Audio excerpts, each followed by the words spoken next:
व्रतेन संतुष्टः शिवो युज्यते सत्सुखं कुशलः शिवकृते त्वं तस्मात् वृक्षामहे वयम्। ऋषि बोले तात, आप धन्य हैं, कृतकृत्य हैं और आपका जीवन सफल है। जो आप हम लोगों को महेश्वर की कल्याणकारी कथा सुना रहे हैं। हे सूत जी, यद्यपि हम लोगों ने बहुत से ऋषियों से परमार्थ तत्व का श्रवण किया है, किंतु हमारा संशय अभी तक नहीं गया। इसलिए आपसे पूछ रहे हैं कि किस व्रत से संतुष्ट होकर शिव जी उत्तम सुख प्रदान करते हैं। आप शिव कृत्यों में कुशल हैं, इसलिए हम लोग आपसे पूछ रहे हैं, हे व्यास शिष्य, जिस व्रत के करने से शिव भक्तों को भोग तथा मोक्ष की प्राप्ति होती है, उसे आप विस्तार से कहिए। आपको नमस्कार है। सूत बोले, हे श्रेष्ठ ऋषियों, दया युक्त चित्त वाले आप लोगों ने अच्छा प्रश्न किया है। मैंने जैसा सुना वैसा आपको बताता हूँ, कहता हूँ। भगवान शिव के चरण कमल का ध्यान कर मैं तुमसे कह रहा हूँ, सावधान होकर आप सुनो। जिस प्रकार आप लोगों ने मुझसे पूछा है, उसी प्रकार ब्रह्मा विष्णु तथा पार्वती ने शिव से पूछा था। किसी समय उन लोगों ने परमात्मा शिव जी से पूछा कि आप किस व्रत से संतुष्ट होकर भोग तथा मोक्ष प्रदान करते हैं। उस समय विष्णु आदि उन सभी कि ऐसा पूछने पर शिव जी ने जैसा कहा था, मैं उसी का वर्णन कर रहा हूँ, जो सुनने वालों के पाप को दूर करने वाला है। शिवाय उवाच, ओरि व्रतानि मे सन्ति भोक्ति मोक्ति प्रदानि च, मुख्यानि तत्र गेयानि दश संख्यानि तानि वै। दशशैव व्रतान्याहुर्जावाल श्रुति पारगाः, तानि व्रतानि यत्नेन कार्याण्येव दशरथः। शिव जी बोले, भोग तथा मोक्ष देने वाले मेरे अनेक व्रत हैं। उनमें से 10 व्रतों को मुख्य जानना चाहिए। वेद ज्ञाता जावल आदि महर्षियों ने शिव के 10 व्रतों को बताया है। दो जातियों को सदा उन्हीं व्रतों को प्रयत्न पूर्वक करना चाहिए। हे विष्णु, प्रत्येक अष्टमी के दिन में उपवास कर रात्रि काल में भोजन करना चाहिए, किंतु कालाष्टमी में विशेष रूप से रात्रि में भी भोजन का त्याग करना चाहिए। हे विष्णु, शुक्ल पक्ष की एकादशी के अवसर पर दिन में भोजन का त्याग करना चाहिए, किंतु हे हरे, कृष्ण पक्ष की एकादशी में मेरा पूजन रात्रि में भोजन कर लेना चाहिए। पूजन कर रात्रि में भोजन कर लेना चाहिए। शुक्ल पक्ष की त्रयोदशी को रात्रि में भोजन करे, किंतु कृष्ण पक्ष की त्रयोदशी प्राप्त होने पर शिव व्रतधारियों को भोजन नहीं करना चाहिए। हे विष्णु, दोनों पक्षों में सोमवार के दिन यत्न पूर्वक शिव व्रत करने वालों को रात्रि में भोजन करना चाहिए। हे द्विज श्रेष्ठो, इन सभी व्रतों के समाप्त होने पर व्रत की संपूर्णता के लिए यथाशक्ति शैवों को भोजन करना चाहिए। द्विजातियों को इन व्रतों का अनुष्ठान नियम पूर्वक करना चाहिए। इन व्रतों का त्याग करने पर द्विज दूसरे जन्म में तस्कर चोर होते हैं। मुक्ति मार्ग में प्रवीण लोगों को यह व्रत नियम पूर्वक करने चाहिए। ये चारों मुक्ति देने वाले कहे गए हैं। शिव जी का पूजन, रुद्र मंत्र का जप, शिवालय में उपवास और काशी में मरना, ये सनातनी मुक्ति के उपाय हैं। सोमवार से युक्त अष्टमी तथा कृष्ण पक्ष की चतुर्दशी, इन 2 तिथियों में व्रत करने से शिव जी संतुष्ट होते हैं, इसमें संदेह नहीं करना चाहिए। हे हरे, पूर्वोक्त चारों व्रतों से शिवरात्रि व्रत विशेष बलवान होता है, अतः भोग एवं मोक्ष की इच्छा वालों को यही व्रत करना चाहिए। इस प्रकार व्रत के अलावा मनुष्यों का हितकारक कोई दूसरा व्रत नहीं है। यह व्रत सभी के लिए उत्तम धर्म साधन है। हे हरे, सकाम अथवा निष्काम भाव रखने वाले सभी मनुष्यों, वर्णों, आश्रमों, स्त्रियों, बालकों, दास दासियों, देवगणों तथा समस्त प्राणियों के लिए यह श्रेष्ठ व्रत हितकारक है। माह मास के कृष्ण पक्ष में शिव चतुर्दशी अत्यंत विशिष्ट कही गई है। अर्धरात्रि काल की चतुर्दशी को ही ग्रहण करना चाहिए। यह करोड़ों हत्याओं का विनाश करने वाली है। हे केशव, उस दिन प्रातः काल से आरंभ कर जो करना चाहिए उसे मन लगाकर प्रीति पूर्वक सुनिए, उसे मैं आपसे कहता हूँ। विद्वानों को चाहिए कि प्रातः काल उठकर आलस रहे तो परम आनंद से युक्त होकर स्नान आदि नित्य कर्म करें। इसके बाद शिवालय में जाकर यथाविधि शिव जी का पूजन कर उन्हें नमस्कार करके बाद में इस प्रकार संकल्प करना चाहिए, हे देवदेव महादेव नीलकंठ, आपको नमस्कार है।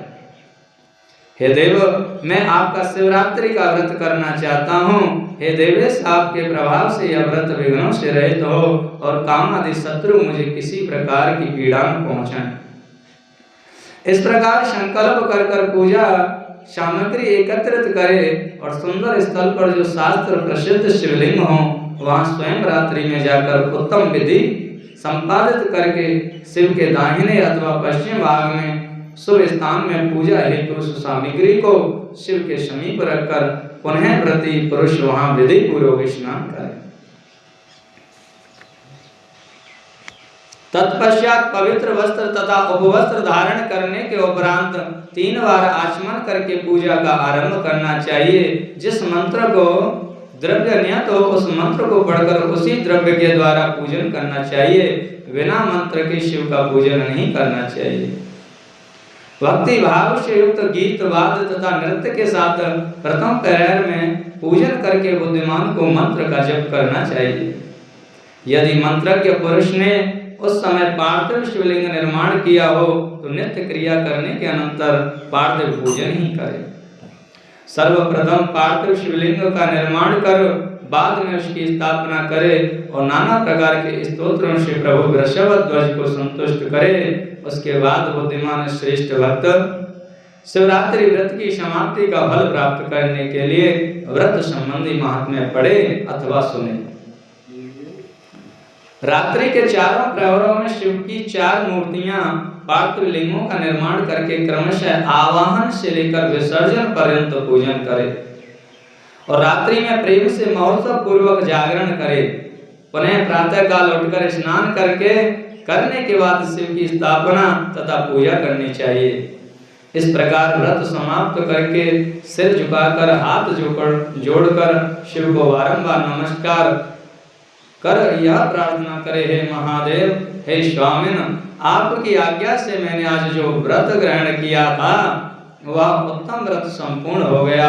अब मैं व्रत का विसर्जन करता हूँ। हे देवेश, हे सर्व, मेरे द्वारा यथाशक्ति किए गए व्रत से आप आज संतुष्ट हों और मेरे ऊपर दया करें। इसके बाद शिव जी को पुष्पांजलि समर्पित कर यथाविधि दान दे और शिव को नमस्कार कर उस नियम की समाप्ति करे। शैव ब्राह्मणों को तथा विशेषकर सन्यासियों को शक्ति के अनुसार भोजन करा करके उन्हें भली भांति संतुष्ट कर स्वयं भोजन करे।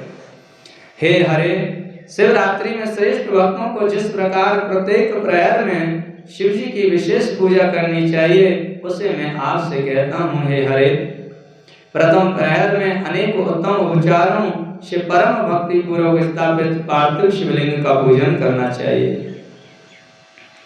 सर्वप्रथम 5 द्रव्यों से सदाशिव का पूजन करे और उस वस्तु से संबंधित मंत्र से पृथक पृथक द्रव्यों को समर्पित करे। उन द्रव्यों को समर्पित करने के पश्चात जल धारा अवश्य प्रदान करे। बाद में बुद्धिमान पुरुष जल धारा से ही समर्पित द्रव्यों को उतारे। 108 बार शिव मंत्र ओम नमः शिवाय पढ़कर जल धारा से निर्गुण होते हुए भी सगुण हुए शिव की पूजा करे। गुरु के द्वारा दिए गए मंत्र से शिव की पूजा करनी चाहिए अथवा नाम मंत्र से ही सदाशिव का पूजन करे। सुगंधित चंदन, अखंडित अक्षत तथा काले तिलों से परमात्मा शंभु की पूजा करनी चाहिए। 100 पंखुड़ियों वाले कमल पुष्पों तथा कनेर के पुष्पों से शिव का पूजन करना चाहिए। शिव के 8 नाम मंत्रों से शिव जी को पुष्प अर्पित करने चाहिए। भव सर्व रुद्र पशुपति उग्र महान भीम एवं ईशान, ये 8 नाम हैं। इन नामों को श्री से युक्त चतुर्थंत नाम मंत्र बनाकर इनसे शिव की पूजा करे और बाद में धूप दीप तथा नैवेद्य समर्पित करे। विद्वान को चाहिए कि प्रथम प्रहर में भगवान नैवेद्य समर्पित करे और श्री फल से युक्त अर्घ्य देकर तांबूल समर्पित करे। उसके अनंतर नमस्कार तथा ध्यान करके गुरु से प्राप्त मंत्र जप करे अथवा उसी पंचाक्षर मंत्र शिव जी को संतुष्ट करे। उसके बाद हिनु मुद्रा दिखाकर निर्मल जल से शिव का तर्पण करे और अपने सामर्थ्य के अनुसार 5 ब्राह्मणों को भोजन कराए। जब तक प्रहर न बीते तब तक महोत्सव करे। इसके बाद शिव को पूजा का फल समर्पित कर विसर्जन करे। तदनंतर द्वितीय प्रहर प्राप्त होने पर अच्छी प्रकार से संकल्प करे अथवा सभी प्रहरों का एक साथ संकल्प करके उसी प्रकार की पूजा करे। पूर्ववत 5 द्रव्यों से पूजा करके धारा समर्पित करे। मंत्र पढ़कर पहले की अपेक्षा 2 गुना शिवार्चन करना चाहिए। पहले के रखे गए तिल यव एवं कमल पुष्पों से शिव जी की पूजा करे और विशेषकर बिल्व पत्रों से परमेश्वर का पूजन करना चाहिए। बीजपुर बिजोरा के साथ अर्घ्य देकर खीर का नैवेद्य समर्पित करे। हे जनार्दन, मंत्र की आवृत्ति पहले से भी 2 गुनी होनी चाहिए और उसके बाद ब्राह्मण भोजन का संकल्प करे। दूसरे प्रहर की समाप्ति तक अन्य सब कुछ पहले के प्रहर की भांति करे और तीसरा प्रहर आने पर पूर्व की भांति ही पूजन करे और यज्ञ के स्थान पर गोधूम चढ़ाए तथा विशेष रूप से आग के पुष्प अर्पित करे। हे विष्णु, अनेक प्रकार के धूपों, नानाविध दीपों, नैवेद्य के रूप में मालपुआ एवं अनेक प्रकार के शाकों से पूजन कर कर्पूर से आरती करें। अनार के साथ अर्घ्य प्रदान करें तथा पूर्व की अपेक्षा दूना जप करें। इसके बाद दक्षिणा सहित ब्राह्मण भोजन का संकल्प करें। इस प्रकार तृतीय प्रहर की समाप्ति पर्यंत पूर्ववत उत्सव करें। चौथे प्रहर आने पर उनका विसर्जन करे और उसके बाद पुनः पूर्ववत समस्त प्रयोग कर विधिवत पूजन करे। उड़द, कुंगनी, मूंग, सप्तधान्य, शंख पुष्पी और बिल्व पत्रों से परमेश्वर का पूजन करे। अनेक प्रकार के मधुर पदार्थों से बना हुआ नैवेद्य अर्पित करे अथवा उड़द के पकवानों से सदाशिव को संतुष्ट करे। हे हरे, केले के फलों से तो शिव जी को अर्घ्य प्रदान करे अथवा अन्य विविध प्रकार के फलों में से अर्घ्य प्रदान करे। सज्जन पुरुष पहले से दूना मंत्र जप करे। उसके बाद विद्वान को चाहिए कि यथाशक्ति ब्राह्मण भोजन का संकल्प करे। भक्ति पूर्वक भक्त जनों के साथ गीतों, वाद्यों, नृत्यों तथा महोत्सवों के द्वारा अरुणोदय पर्यंत कालयापन करना चाहिए। सूर्य के उदित होने पर पुनः स्नान करके अनेक पूजनोपचारों के द्वारा उपहारों से शिवार्चन करें। उस समय ब्राह्मणों के द्वारा अपना अभिषेक करवाए। पुनः अनेक प्रकार के दान देकर प्रहरों में संकल्पित ब्राह्मणों एवं सन्यासियों को विविध प्रकार भोजन कराए। तदनंतर बुद्धिमान पुरुष शिव जी को नमस्कार पुष्पांजलि अर्पित करे और उत्तम स्तुति करके निम्नांकित मंत्रों से प्रार्थना करे। हे मृड, हे कृपानिधि, मैं आपका हूँ। मेरे प्राण एवं चित्त सदम आपके आश्रित है। ऐसा जानकर जो उचित हो वैसा आप करें। शंकराय नमस्कृत्य पुष्पांजलि प्रार्थयेत स्तुतिं कृत्वा मंत्रैर्ते विचक्षणं तावकस्त्वद्गत प्राण स्त्वच्चित्तोऽहं सदा मृड कृपानिधे इति ज्ञात्वा यथा योग्यं तथा कुरु। अज्ञानादि अवाज्ञान जप पूजादिकं मया कृपानिधि ज्ञातेव भूतनाथ प्रसीद मे। अनेनैवोपवासेन यज्जातं फलमेव च तेनैव प्रीयतां देव शङ्करः सुखदायकः। कुले मम महादेव भजनं ते अस्तु सर्वदा। मा भूतस्य कुले जन्म यत्र त्वं नहि देवता। पुष्पाञ्जलिं समर्पयामि तिलकाशिष एव च गृहीयाद ब्राह्मणेभ्यश्च ततः शम्भो विसर्जयेत्। हे भूतनाथ